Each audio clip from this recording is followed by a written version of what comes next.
बात भगवान राम के जन्म से पहले की है, जब भील आदिवासी कबीले के मुखिया अज के घर बेटी पैदा हुई थी। उसका एक नाम श्रमना और दूसरा नाम शबरी रखा गया। शबरी की मां इंदुमती उसे खूब प्यार करती थी। बचपन से ही शबरी पशु पक्षियों की भाषा समझकर उनसे बातें करती और जब शबरी की मां उसे देखती तो कुछ समझ नहीं पाती थी। कुछ समय बाद एक पंडित ने शबरी के परिवार को बताया कि वो आगे चलकर सन्यासी बन सकती है। इस बात का पता चलते ही शबरी के पिता ने उसका रिश्ता तय कर दिया।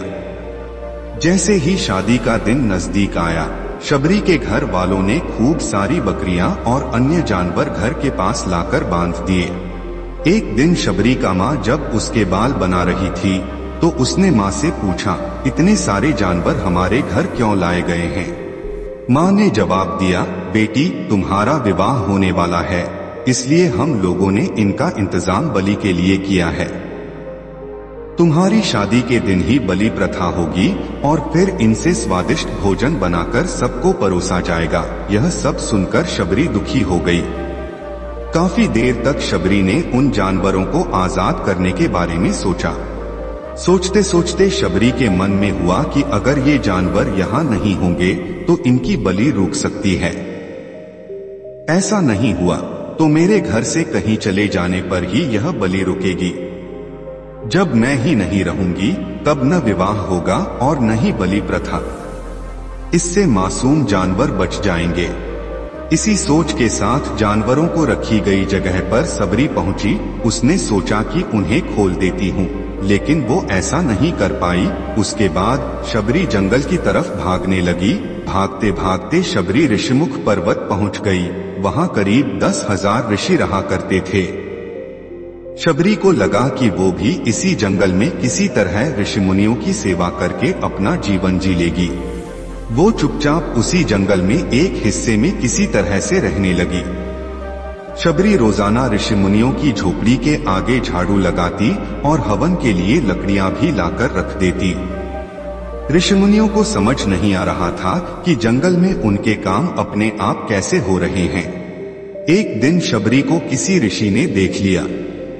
उसे देखते ही उसका परिचय पूछा। जैसे ही शबरी ने बताया कि वो भील आदिवासी परिवार से संबंध रखती है तो उसे ऋषियों ने खूब डांट लगाई। शबरी को इस बात का बिल्कुल भी पता नहीं था कि उसकी जाति छोटी है और उसे ऋषियों द्वारा जाति की वजह अपमान सहन करना पड़ेगा। इतना सब होने के बाद भी शबरी हर ऋषि मुनि के दरवाजे पहुंचती और उनके आंगन में झाड़ू लगाकर उनसे गुरु दीक्षा देने के लिए कहती। हर कोई शबरी को उसकी जाति की वजह से अपने आश्रम से भगा देता था। ऐसा होते होते काफी समय बीत गया। उसके बाद शबरी मतंग ऋषि की कुटिया में पहुंची। वहां पहुंचकर मतंग ऋषि को शबरी ने बताया कि वो उनसे गुरु दीक्षा लेना चाहती है। उन्होंने खुशी खुशी उसे अपने गुरुकुल में रहने दिया और भगवान से जुड़ा ज्ञान देते रहे। शबरी ने भी अपने गुरु मतंग ऋषि की सेवा करने में कोई कसर नहीं छोड़ी। वो गुरुकुल के भी सारे काम करती थी।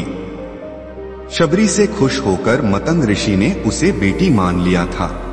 समय के साथ मतंग ऋषि का शरीर बूढ़ा हो गया।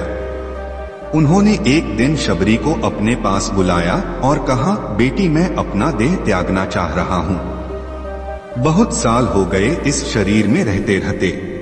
शबरी ने दुखी मन से कहा, आपके ही सहारे मैं इस जंगल में रह पाई हूँ। आप ही चले जाएंगे तो मैं जीकर क्या करूंगी?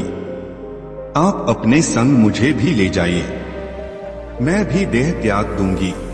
मतंग ऋषि ने जवाब दिया, बेटी तुम्हें चिंता करने की जरूरत नहीं है। राम तुम्हारी चिंता करेंगे और ध्यान भी रखेंगे। शबरी ने राम का नाम सुनने के बाद पूछा, वो कौन है और उन्हें मैं किस तरह से ढूंढूंगी? मंतग ऋषि ने बताया, राम कोई और नहीं भगवान है।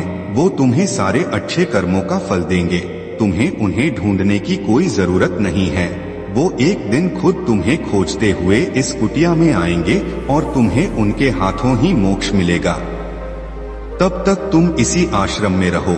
इतना कहते ही मंतग ऋषि ने अपना शरीर त्याग दिया। शबरी के मन में मंतग ऋषि के जाने के बाद से एक ही बात थी कि भगवान राम स्वयं उससे मिलने आएंगे। वो रोज भगवान राम से मिलने के लिए बाग से अच्छे अच्छे फूल लाकर पूरा आश्रम सजाती और भगवान के लिए बेर तोड़कर लाती। भगवान के लिए बेर चुनते हुए शबरी उन्हें चख लेती थी ताकि भगवान वो सिर्फ मीठे बेर ही दे।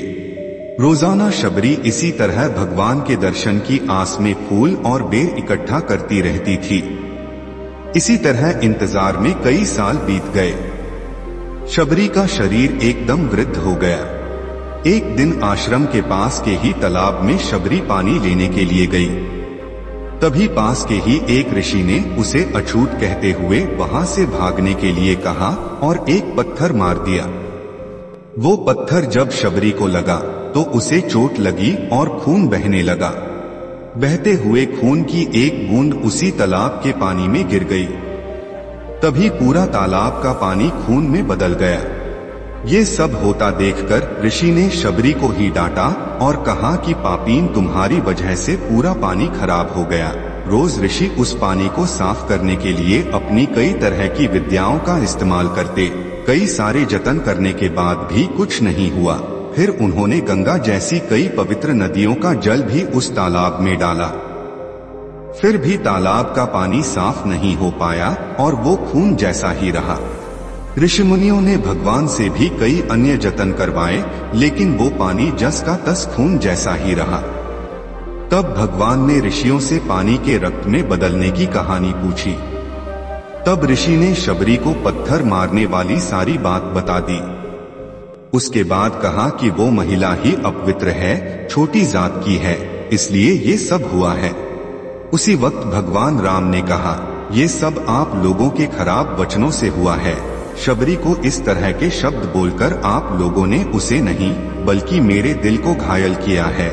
इसी घायल दिल के रक्त का प्रतीक यह तालाब का लाल पानी है। आगे भगवान राम बोले, कहा है वो माई, मैं उनसे मिलना चाहता हूँ। तब तक शबरी उसी तालाब के पास पहुँच जाती हैं। इस दौरान शबरी के पैर को ठोकर लगती है और कुछ धूल उस तालाब में गिर जाती है। तभी सारा पानी साफ हो जाता है। भगवान सबसे कहते हैं कि देखिए, आप लोगों ने क्या कुछ नहीं किया, लेकिन पानी साफ नहीं हो पाया।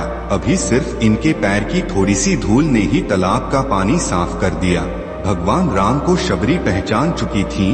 उन्हें प्रणाम करके शबरी ने कहा, भगवान, आप मेरे साथ कुटिया में चलिए।